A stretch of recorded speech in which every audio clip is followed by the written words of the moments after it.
Amara Ndlovu had always believed that love meant trust, not money. She wasn't the kind of woman who chased wealth or status. She wanted a partner, someone who dreamed with her. And when she met Seppo Dlamini, it felt like the universe had answered her prayer. He was charming, confident, and full of big ideas. He talked about the future like it was already theirs. We'll build an empire together, you and me, side by side.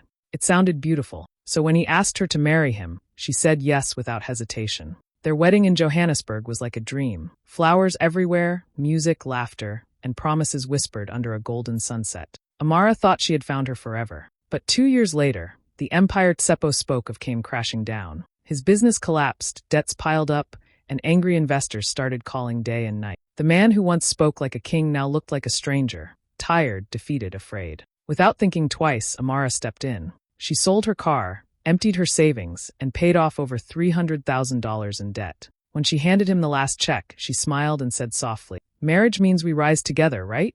Seppo pulled her close, kissed her forehead, and whispered, "You're my blessing." It should have felt comforting, but it didn't. Something in his voice sounded rehearsed, practiced. As she leaned against his chest that night, Amara couldn't shake the feeling that love wasn't the only thing being spent. Deep down, something warned her. This wasn't partnership. It was sacrifice. And she was the only one paying the price.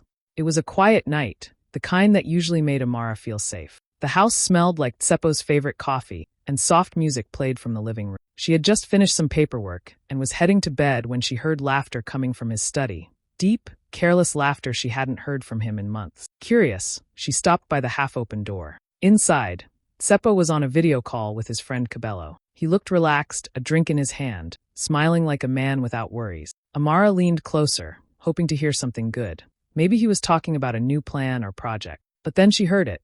"My wife," he said with a smug grin. "Bro, she's a wallet with legs. Always paying, never asking questions." Cabello laughed loudly, clapping his hands. "You're lucky, man. Not many women are that dumb generous." Amara froze.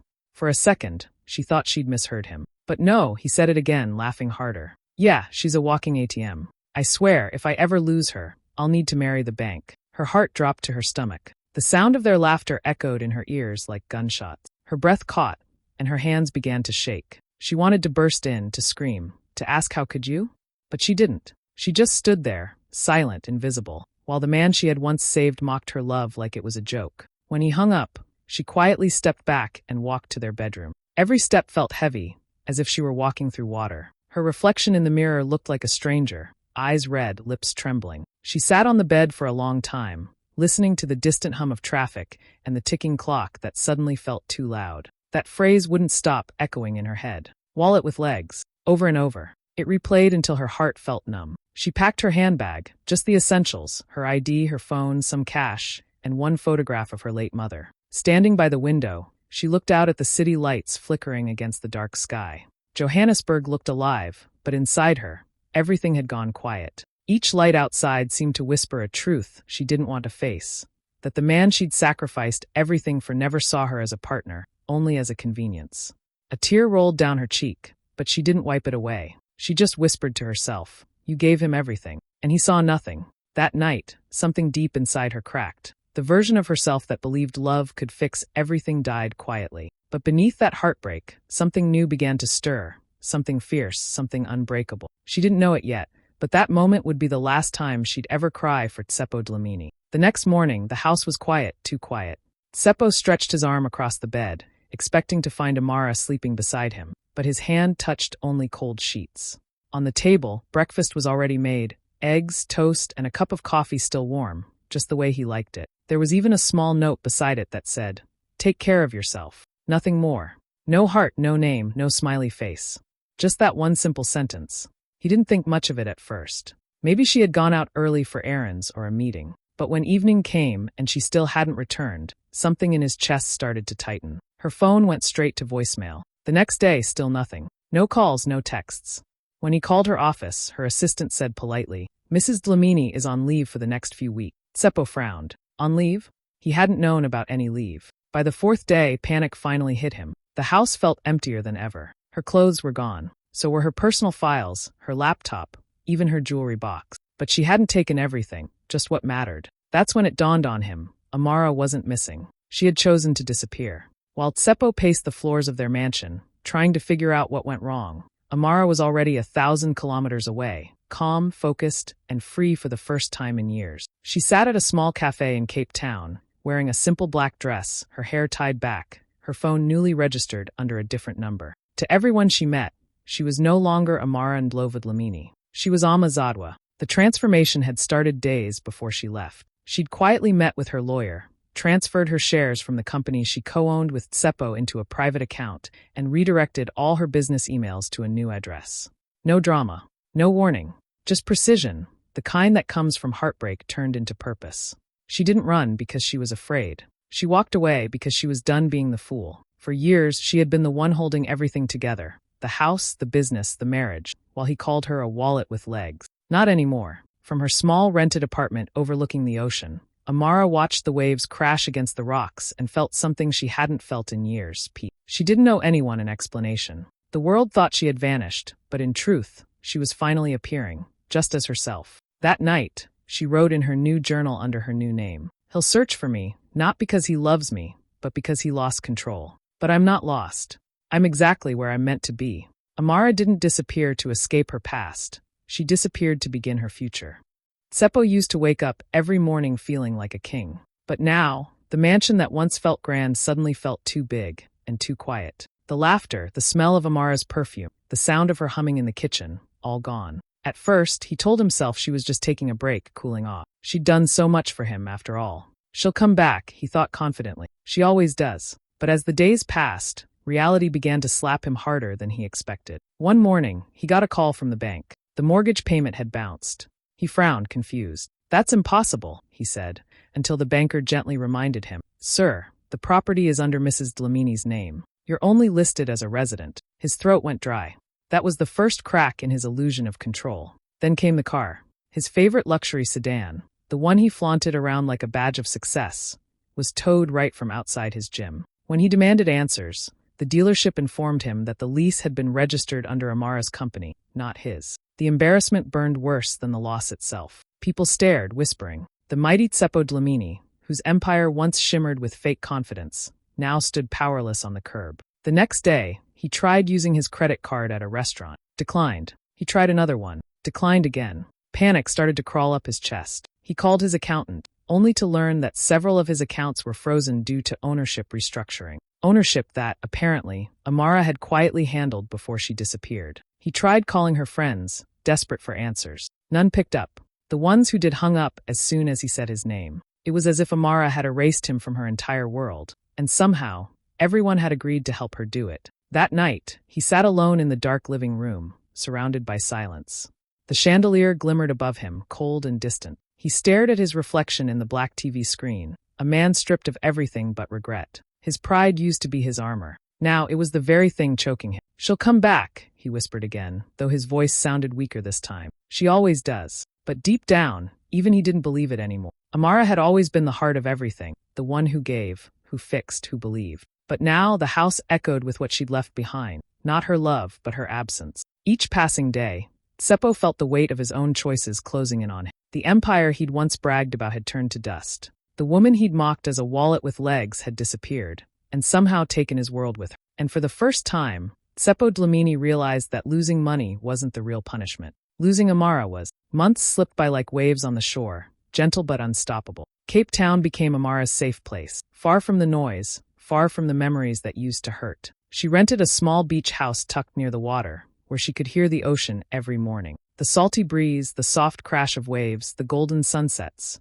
Everything felt like a quiet reminder that she was still alive, still capable of starting again. For the first time in years, she woke up without fear of disappointing someone. She made coffee for herself, not for anyone else. She sat by the window with her journal and watched the sea sparkle, as if it were cheering her on. Slowly, she started to rebuild. Not her marriage, not her old life, but herself. Fashion had always been her hidden love, sketching dresses on napkins, mixing colors, dreaming of clothes that told stories. So she decided to turn that secret dream into something real. With the little money she had left, she rented a small studio and began creating designs that felt like her own rebirth. Each dress carried meaning, bold reds for strength, gold for freedom, white for healing. She named her brand Phoenix by Ama. At first, it was just a few pieces on social media, but people noticed. The designs were raw, emotional, and different. Every stitch seemed to tell a story of survival. Within months, small boutiques started calling. Fashion blogs picked her up. Orders started flowing in from women who said her clothes made them feel seen. Her best friend Nality, the one person who'd never abandoned her, became her silent protector. She handled the legal and financial side, making sure no one could ever take advantage of Amara again. Nality would often remind her, "You gave too much of yourself for people who didn't deserve it. Now it's time you give to you." Amara would smile whenever she heard that. For the first time, that smile wasn't forced.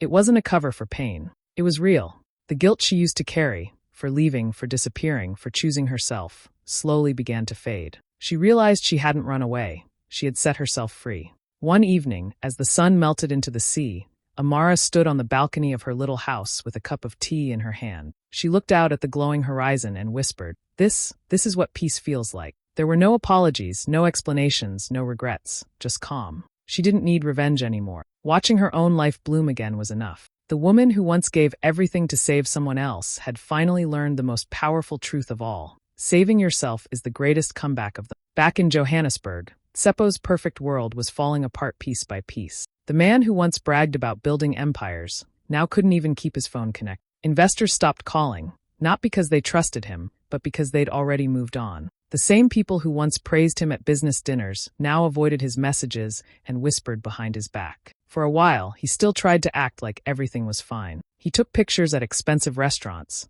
posted motivational quotes online, pretended he was rebranding. But the truth was uglier than he'd ever admit. His credit was gone, his accounts were frozen, and even his new girlfriend, Belinda, the one who had arrived right after Amara disappeared, was growing restless.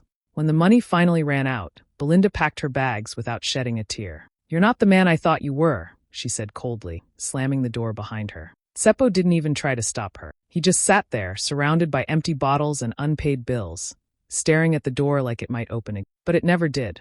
Rumors started spreading fast, that Amara had taken all the money, that she'd scammed him, that she was hiding somewhere abroad with millions. Everyone had a version of the story, and every version made Seppo sound more like a fool. The humiliation was worse than the bankruptcy. In desperation, he went to the police. He filed a missing person report, pretending to be a worried husband. "My wife's gone," he told Detective Tabo Masiko, trying to sound sincere. "No contact, no goodbye, just vanished."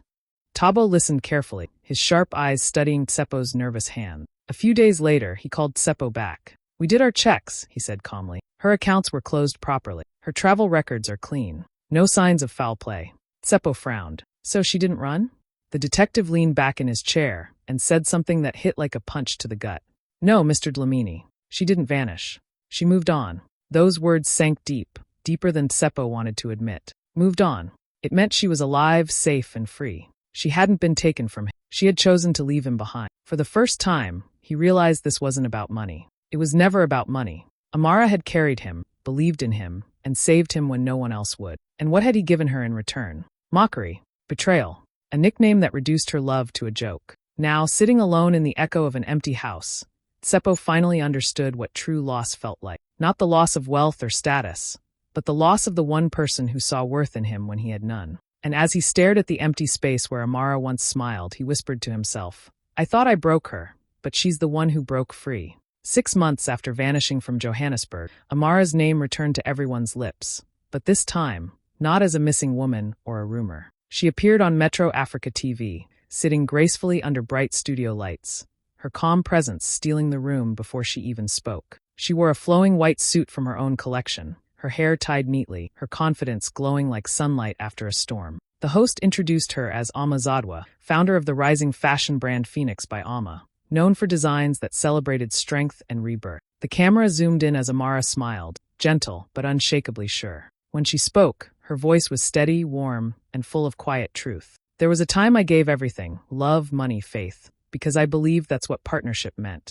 But I learned something painful," she said, pausing just long enough for the world to lean in. "Love without respect isn't partnership. It's slavery. And when you wake up from it, you don't hate, you rise." The studio went silent for a heartbeat, then erupted in applause. Millions of viewers across Africa felt her words like lightning. She never mentioned Seppo's name, yet everyone knew who she meant. Within hours, social media exploded with posts and clips from the interview. Women shared their own stories under a new hashtag, #WalletWithWings, a phrase that turned his insult into her anthem. Amara's brand sales skyrocketed overnight. Interviews, magazine covers, and invitations to global fashion shows poured in. But what truly moved people wasn't just her success, it was her grace. She didn't sound angry or vengeful, she sounded free. She spoke about healing, self-worth, and the power of walking away from anyone who makes you feel small. Meanwhile, back in Johannesburg, Tsepo sat in his dark living room, the TV light flickering across his tired face. He hadn't expected this. He thought she'd hide forever, that she'd fade away quietly. But there she was, shining brighter than ever, while his world grew smaller. He leaned forward, watching her speak about strength and freedom. When the host asked about the meaning behind the name Phoenix, Amara smiled softly. A phoenix burns, but it doesn't stay ash. It rises, stronger, brighter, unstoppable. Tsepo felt his stomach twist. He could still remember the night he'd called her a wallet with legs, laughing like it was nothing. Now the whole world was repeating those words, but with wings. He muttered under his breath, voice cracking. She turned my insult into a movement. Indeed, she had. What once was meant to humiliate her had become history, a symbol of power for every woman who'd ever been used, underestimated, or dismissed. And as Amara's interview ended with a standing ovation, Tsepo realized something that stung worse than any loss. She hadn't just survived without him. She had soared. The night of the Cape Town Fashion Exhibition sparkled with cameras, music, and excitement. The event was a celebration of Phoenix by Alma, Amara's newest collection. The room was filled with elegant guests, models, and the soft hum of admiration. Every corner of the venue carried her signature, class, power, and rebirth. And in the center of it all stood Amara, glowing in a sleek black gown that shimmered under the lights. She was calm, composed, the image of a woman who had rebuilt herself from ashes. Then, in the middle of the crowd, a familiar face appeared. Tsepo. He looked nothing like the man she once knew, his suit slightly wrinkled, his eyes tired, his charm long gone. The moment he saw her, he froze. She turned slowly, meeting his gaze, her expression unreadable. For a brief second, the noise around them faded. It was just the two of them, the past and the present staring each other down. He took a hesitant step forward. Amara, please, he whispered, his voice trembling. I'm sorry. Her lips curved into a faint smile, but her eyes stayed cold. No, Tsepo, she said softly. You're not sorry. You're just broke. His face twisted with pain. You think I didn't love you? He asked, desperate. I made mistakes, yes, but we can fix this. We can start again. Amara tilted her head, studying him like he was a memory she'd already buried. You once called me your wallet, she said, her tone calm but sharp. But I learned something, Tsepo, a wallet can close. He blinked, stunned, as a few nearby guests turned to watch. The silence between them was heavy, almost suffocating. She didn't raise her voice. She didn't cause a scene. She didn't need to. Her peace spoke louder than any anger ever could. Amara, please, he said again, his voice breaking. I have nothing left without you. She looked at him for a long moment, her expression softening just enough to show she once had loved him, deeply, painfully. But that love no longer lived in her. That's the difference between us, she said quietly. You needed me to survive. I needed to lose you to live. With that, she turned to her security team and nodded. Two guards gently stepped forward and guided Tsepo toward the exit. He didn't resist. He just looked back at her one last time, his pride dissolving into silence. Amara stood tall, watching him leave. There was no satisfaction, no revenge, just closure. She turned back to the lights, the applause, and the life she had created without him. The woman he once called a wallet with legs now stood before the world as something far greater. She wasn't his possession anymore. She was her own power, her own peace, the woman who walked away and never looked back. A few quiet weeks passed after the exhibition before Amara decided to visit her Aunt Mama Zadwa, the woman who had always been her anchor. The drive to the small countryside home felt like a journey through time. The air was softer there, the noise of the city replaced by the sound of birds and rustling leaves. When Amara stepped out of her car, Mama Zadwa was already waiting at the gate, her warm smile as comforting as ever. You burned, Mama Zadwa said gently as she hugged her. But you didn't stay ash, my child. Amara smiled, her eyes misty. Those words hit deep, because they were true. She had burned in that toxic love, in betrayal, in pain. But she had risen again, stronger, wiser, unrecognizable from the woman who once begged to be seen. Over tea on the veranda, they talked for hours, about love, loss, and the strange way pain can become purpose. Amara told her how her fashion line, Phoenix by Alma, had grown beyond her wildest dreams. Orders were coming from across Africa. Magazines wanted interviews. And women were writing to her, sharing their own stories of being used, controlled, or financially trapped in relationships. It's not about the clothes anymore, Amara said softly. It's about freedom. Every dress is a reminder that we can start over. Mama Zadwa nodded proudly. Then make your pain teach others, she said. Let your story feed change. Those words stayed with Amara. In the following weeks, she launched a new initiative, a financial literacy program for women, especially those recovering from abusive or manipulative relationships. She donated part of her profits from Phoenix by Alma to fund workshops and mentorship programs. During one interview, a young journalist asked her what motivated her to start it. Amara smiled thoughtfully and said, "Because love should never mean bankruptcy. I want women to understand their worth, both in heart and in numbers." That quote went viral. Within days, hashtags like #WalletWithWings and #PhoenixWomen flooded social media again, but this time with stories of empowerment. Women shared how they were opening their own businesses, leaving toxic partners, and reclaiming control of their lives. Amara's face became a symbol, not of scandal or heartbreak, but of rebirth. She wasn't the woman who was once mocked or betrayed. She was the woman who turned pain into progress. One evening, as she looked out over the ocean from her Cape Town home, she felt an overwhelming sense of peace. She didn't hate Seppo anymore. She didn't wish him harm. In fact, she was grateful, because without the fall, there would have been no rise. She whispered softly to herself, "I was never just a wallet. I was the whole foundation." And for the first time in years, Amara knew. Her story wasn't about what she lost. It was about everything she found within herself. The sky was still soft with the first light of morning as Amara walked barefoot along the quiet beach. The waves brushed against her feet, cool and gentle, washing away the last traces of the past. The air smelled of salt and new beginnings. Her white dress fluttered in the breeze, her hair loose and free, like she finally was. She carried a small leather journal in her hand, the same one she had kept through all her darkest days. She sat down on the sand, opened it, and began to write slowly, the words flowing easily now, without pain or hesitation. He saw a wallet with legs. The world saw a woman with wings. She paused and smiled, reading the line again. It wasn't anger she felt anymore. It was peace. The kind that comes only after surviving the storm. She looked up at the horizon where the golden sun was rising, painting everything in soft light. Around her wrist, a silver bracelet caught the sunlight. It was simple, elegant, engraved with one word, freedom. Her voice echoed softly in her mind, like a whisper carried by the wind. I disappeared to find myself, and when I did, I never had to hide again. She closed the journal and stood, letting the tide rush over her feet. The world ahead felt open, wide, wild, and waiting. Every step she took now was her own, unchained and fearless.